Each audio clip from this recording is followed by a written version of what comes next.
Tentu saja pelaku pasar menanti seperti apa arah kebijakan Bank Indonesia, tapi sebelumnya kalau kita runut dari arah ataupun sinyal kebijakan The Fed yang saat ini sudah menunjukkan ada tanda-tanda dovish, seperti apa sih Anda melihat arahnya begitu? Apalagi kalau kita lihat secara tren begitu sudah dalam downtrend meskipun memang belum sesuai dengan ekspektasi The Fed di 2%. Ya, kalau lihat dari penurunan yang konsistennya dari kuartal ke kuartal, kelihatannya memang ada sinyal Fed untuk lebih berani lagi mengambil keputusan untuk menurunkan tingkat bunga sebagaimana tersirat di dalam pernyataan Jeremy Powell tadi malam ya gitu ya. Kalau kita ingat kan tahun 2022 core inflation US sempat 9% ya, sekarang udah turun ke 3,3, memang masih belum ke 2% target, tapi arahnya ke sana dan beberapa indikator makro juga sudah kelihatan ada pelambatan pertumbuhannya. Jadi kemungkinan memang sesuai dengan tadi ekspektasi dan konsensus terbanyak itu ada penurunan tingkat bunga di September nanti paling tidak. Gitu. Oke, Samuel Asset Management melihat berapa besar proyeksi Fed Fund Rate akan dipangkas tahun ini?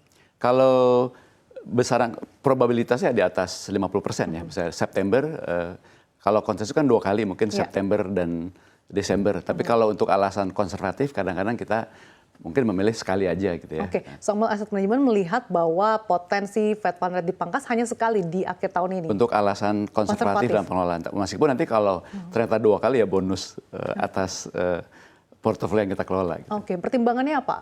Anda melihat hanya 1 kali dipangkas? Ada beberapa faktor yang selain makro di sana juga mungkin faktor politik terakhir ya, yang kita cermati di Amerika yang mungkin akan merubah konstelasi politik di sana. Gitu. Oke.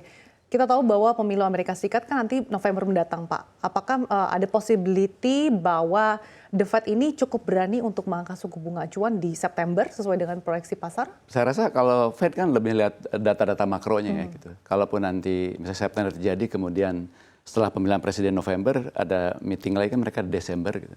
Mungkin baru Desember dilakukan lagi tambahan. Oke, dan di hari ini Pak, tentu saja pelaku pasar menanti ya Pak, seperti apa arah kebijakan RDGBI, melihat sinyal-sinyal dovish juga yang sudah dikeluarkan oleh The Fed. Seperti apa sih Anda melihat peluang Bank Indonesia memangkas suku bunga acuan jika memang nanti ambil case-nya The Fed pangkas 2 kali suku bunga acuan di tahun ini? Ya, kalau yang hari ini mungkin akan tetap menjaga selisih antara Fed Fund Rate yang 5,5 dengan BI yang 7 days repo 6,25 itu, sehingga selisihnya cuma 70 basis ya. Jadi kemungkinan BI akan mempertahankan tingkat bunga yang kali ini. Kemudian salah satu pertimbangan BI juga kan biasanya rupiah gitu ya.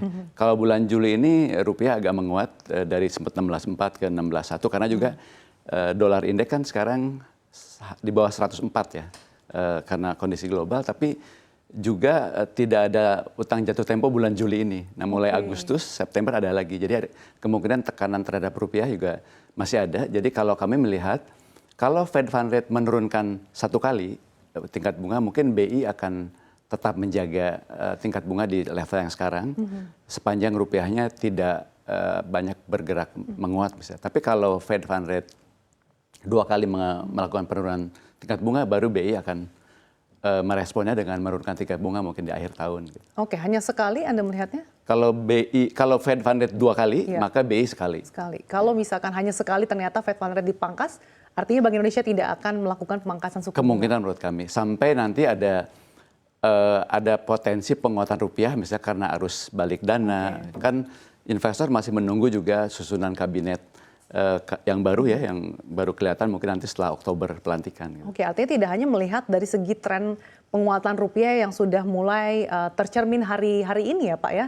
Ya, jadi melihat juga postur kebijakan dari fiskal di kabinet yang akan datang. Meskipun APBN yang 2025 kan sudah disampaikan kemarin. Gitu. Kalau saat ini rupiah bisa dikatakan cukup stabil di kisaran 16.100-an gitu ya Pak ya. Seperti apa Anda melihat posisi rupiah hingga akhir tahun ini?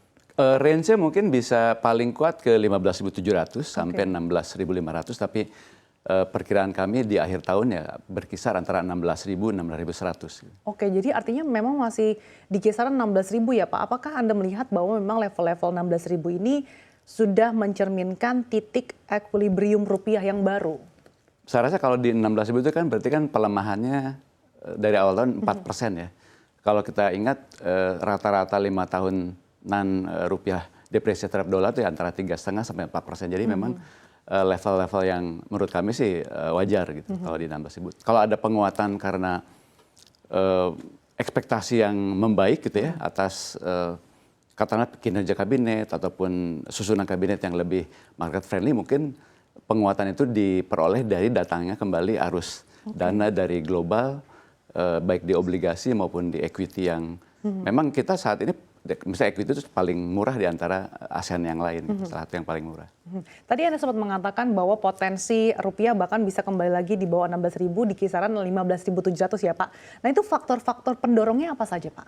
Fund flow, kemudian ekspektasi yang membaik gitu ya. Kan waktu rupiah melemah mulai Mei sampai dengan Juni ke 16.4 itu banyak hal ya, karena pembelian minyak untuk lebaran, kemudian siklus dividen, siklus pembayaran utang, kemudian haji, ya, perjalanan haji, dan mungkin menunggu kepastian tentang susunan kabinet, postur fiskal untuk kabinet yang akan datang. Di Oktober nanti ya Pak, pas pelantikan. Kan banyak narasi tentang rencana dinaikannya debt to GDP ratio, ya, kemudian juga defisit yang perlu klarifikasi lah gitu. Oke, artinya nanti posisi susunan kabinet ini juga tentunya akan mempengaruhi bagaimana ekspektasi dari market itu ya Pak ya? Ya, menurut kami terutama pos-pos penting di ekonomi ya, ekonomi mungkin di Kementerian BUMN dan pos-pos yang berpengaruh terhadap kebijakan-kebijakan yang mempengaruhi ekonomi terutama.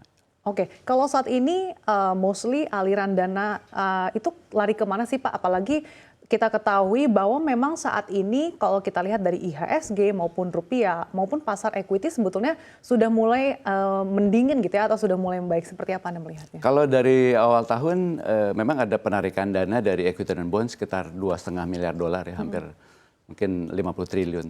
Tapi sebagian juga ada reklasifikasi aset dari misalnya dari equity dari SBN pindah ke SRBI ya. Kalau kita lihat misalnya perbankan masuk ke SRBI, asing juga ada masuk fenomena ke SRBI. ke SRBI ya, Pak? Tetap di Indonesia tapi di aset kelas yang berbeda. Gitu.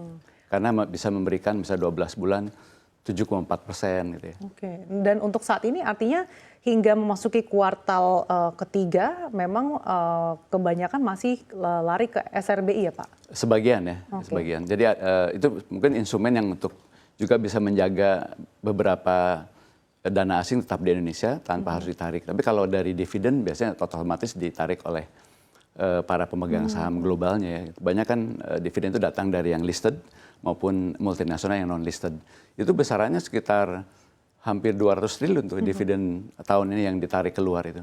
Gitu. Kalau untuk performa reksadana sendiri seperti apa sih Pak hingga saat ini? Kalau yang mungkin masih positif pasar uang, kemudian obligasi ya, dan campuran. Kalau reksadana saham rata-rata ya setara dengan indeks lah, flat atau minus secara rata-rata meskipun ada beberapa yang positif. Ya. Kalau di Samuel Asset Management sendiri seperti apa Pak? Yang paling perform itu yang campuran. Masih mungkin hampir sama dengan obligasi ya. Kami perkirakan bisa setahun kalau bond fund itu bisa antara 6-8%, kalau balance mungkin 7-8 gitu.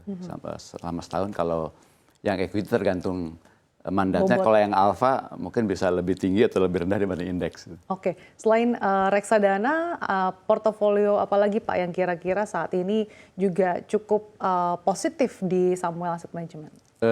Selain aset kelas reksadana, kita ada juga kan yang KPI ya, kontrak pengelolaan aset investasi yang lebih fokus.